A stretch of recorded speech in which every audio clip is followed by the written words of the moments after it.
दोस्तों, अगर आपने मरने वाले पर ये 3 बातें देखी तो समझ लो मरने वाले पर रहमत बरस रही है, अल्लाह इससे राजी है।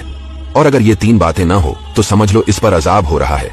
दोस्तों, वीडियो को एंड तक देखना। रसूलुल्लाह सल्लल्लाहु अलैहि वसल्लम की बारगाह रिसालत में एक शख्स ने अर्ज की, या रसूलुल्लाह सल्लल्लाहु अलैहि वसल्लम, बेहतरीन शख्स और बदतरीन शख्स कौन है? आपने इरशाद फरमाया, बेहतरीन शख्स वो है जो लंबी उम्र पाए और अच्छे अमल करता रहे, और बदतरीन शख्स वो है जो लंबी उम्र पाए और गुनाहों में मशगूल रहे। हदीस शरीफ में है, मौत का फरिश्ता हर घर के हर फर्द को रोजाना 5 मरतबा गौर से देखता है। इनमें से कोई ऐसा है जिसकी रूह कब्ज करने का हुक्म दिया गया है। 24 घंटों में से कोई घंटा ऐसा नहीं होता जिसमें हर जी रूह के सर पर मलकल मौत अलैहिस्सलाम न खड़े हो। अगर हुक्म हो तो इसकी रूह कब्ज कर लेते हैं, वरना वापस लौट जाते हैं। मुल्कल मौत नमाज पंजगाना के वक्त गौर से देखते हैं, और जब मौत का वक्त आता है तो जो 5 नमाजों की पाबंदी करने वाला होता है, मलकल मौत अलैहिस्सलाम इसके करीब हो जाते हैं और शैतान इससे दूर हो जाता है। और इस इंतहाई कठिन वक्त में मुल्कल मौत उसे कलमा तैयबा की तलकीन करते हैं। अब सवाल है कि मरने वाले पर कौन सी ऐसी निशानियां हैं जिससे पता चलता है कि इस पर अजाब नहीं हो रहा, और कौन सी 3 ऐसी बातें हैं जिससे पता चलता है कि इस पर अजाब हो रहा है।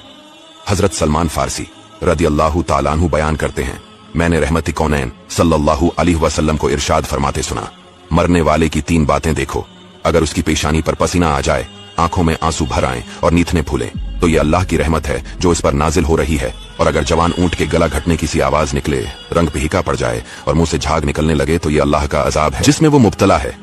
हजरत अलकमा रहमतुल्लाह अपने भतीजे की मौत के वक्त इनके पास गए तो देखा भतीजे की पेशानी से पसीना निकल रहा है। आप मुस्कुरा दिए। किसी ने पूछा किस वजह से मुस्कुराए? फरमाने लगे, मैंने हजरत अब्दुल्ला बिन मसूद रदियल्लाहु ताला अन्हु को फरमाते हुए सुना, मोमिन की रूह पसीना की सूरत में बहकर निकलती है और काफिर या फाजिर की रूह इसके जबड़ों से गधे के मरने की तरह निकलती है। मोमिन ने कोई गुनाह किया हो तो मौत के वक्त इस पर सख्ती की जाती है ताकि वो गुनाह का कफारा किया जाए, और काफिर या फाजिर ने कोई नेकी की हो तो मौत के वक्त उस पर आसानी की जाती है ताकि इसका बदला यही मिल जाए। हुजूर अलैहिस्सलाम से मौत के बारे में फरमाया गया तो इरशाद फरमाया, मौत का सबसे बड़ा झटका तलवार की 100 ज़रबों के बराबर है। हजरत मूसा अलैहिस्सलाम से पूछा गया, आपने मौत को कैसा पाया?